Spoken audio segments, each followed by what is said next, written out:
Hello, my name is Allie Farrell, and I'm Partnerships Manager at Children's Funding Project. Thank you for joining us for the latest video in our series of interviews with private funders about the role of philanthropy in strategic public financing.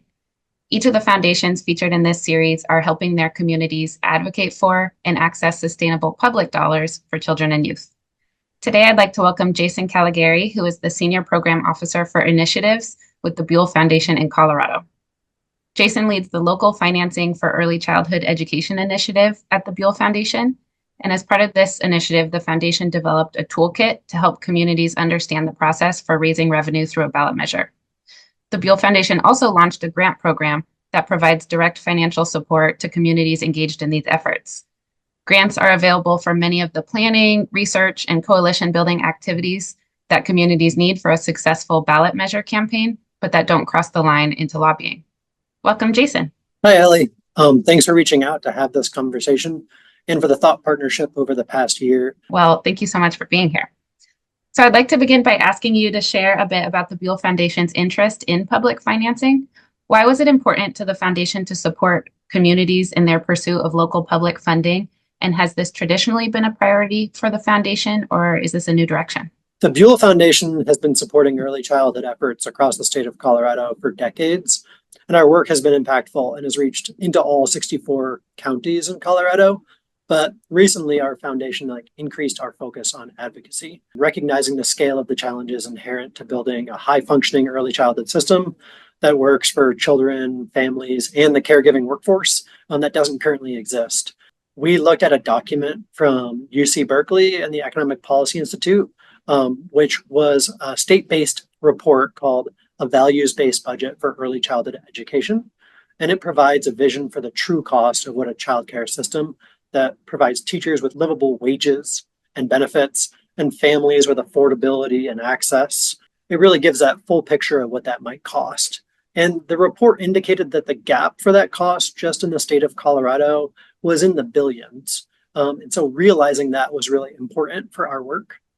To realize the dream that is articulated in that values-based budget and to ensure that our investments in quality care were having our intended impact, we realized we just needed a lot more revenue in the early childhood system.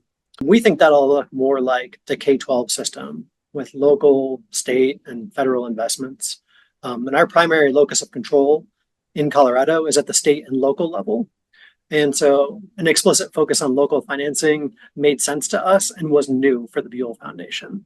And a few other key points that were important factors in focusing our work in this area were that our current governor, Governor Jared Polis, is a major early childhood advocate, and he's made major investments, including full-day kindergarten, advocated for the passage of universal preschool, which was passed by a vote of the people here in Colorado. And he also signed two really major tax credits into law, the Family Affordability Tax Credit and the Caregiver Tax Credit. And so there's a policy window to maximize here in terms of having a focus and an energy around early childhood. And at the same time, like many other funders, we realized the COVID-19 pandemic really opened the public's eye to the need for additional investment. And we wanted to capitalize on that opportunity as well. And then Colorado also has a really strong focus on local control and a budget that's quite constrained. And any new taxes here in Colorado must be approved by a vote of the people. So this sort of focused our effort and why we would engage the local level while also having conversations at the state level. Thank you. Yeah, I think the kind of laser focus on this local funding window of opportunity is really powerful. And the toolkit you produced is so comprehensive. There's so much in there, case studies, templates, links to national resources, but it's all really state specific about that Colorado context. I know you said that it's been more recent that you've started this particular initiative. Can you talk a little bit about the outcomes that you're starting to see from the foundation's local financing initiative? Yeah, of course. I will say you mentioned it did have case studies, and some of that came because we had listened to the communities that we were working with, and we heard from leaders who wanted to make a difference in this space. It might have been the CEO of a hospital or a county commissioner or the superintendent of a school district. And they might say, I know how to do a mill levy. I know how to rebuild roads. I know how to support our people, but I don't know the tools that are available in early childhood to make a difference. And I want to because it's impacting us. And so that's where that toolkit has been helpful. And for those case studies, we're really trying to respond to that. So to create that toolkit, I mean, we're really new here. We engaged consultants to our local financing toolkit to create it in December of 2023, and they completed it in March of 2024. So it's really new. In a short time frame, we've offered grants to 5 or 6 different local efforts. 2 local measures, one that Buell provided a grant for, are headed to the ballot this November. And they're really small initiatives. They're at the county level. They're focused on lodging taxes. And if they pass, they'll raise about $1 million or $2 million. But that's a lot more money than what we're able to give as a philanthropic effort in the state of Colorado in these communities. So for us, that would be a major win.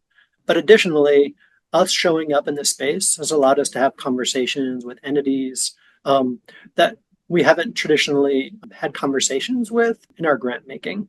We're building relationships with county and municipal leaders, economic development organizations, and chambers of commerce.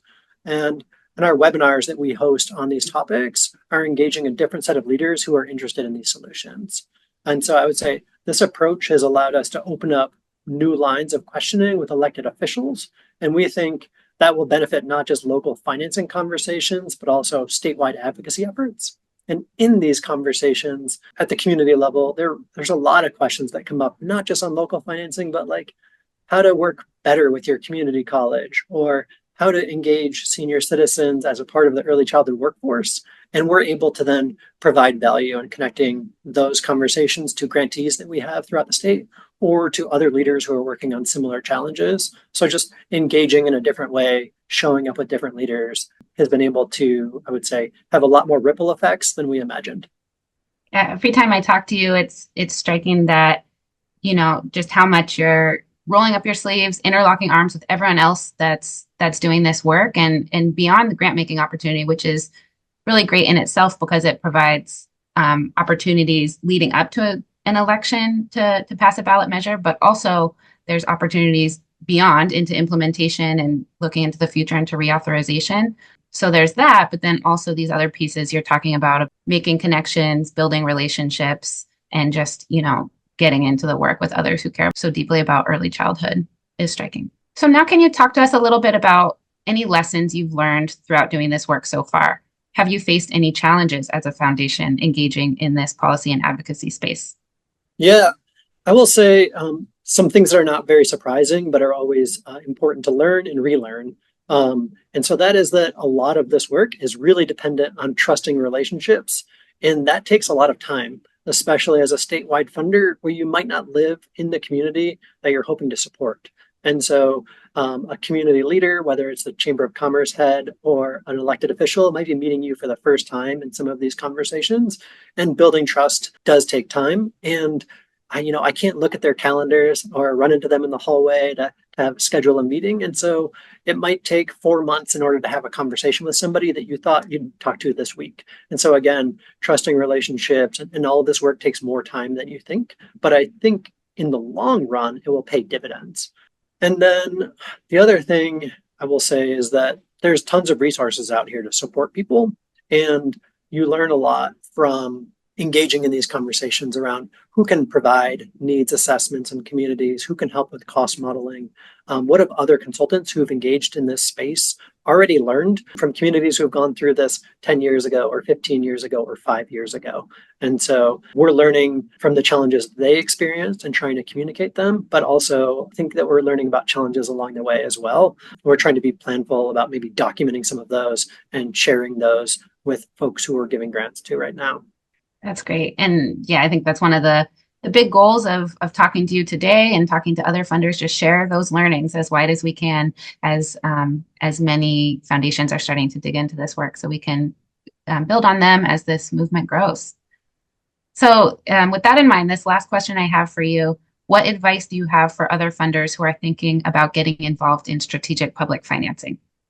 I would just reiterate that there's a ton of resources and experts who can support a foundation as they determine their role and ensure that they're compliant with IRS rules. I know that our board and our staff, we had to go through a process to make sure that we were all on the same page, that we understood where our red lines were as a foundation, which might be different than even the IRS rules. We might be further back from what they allow us to do, but making sure that everyone felt comfortable and confident, and that we re-looked at those over time.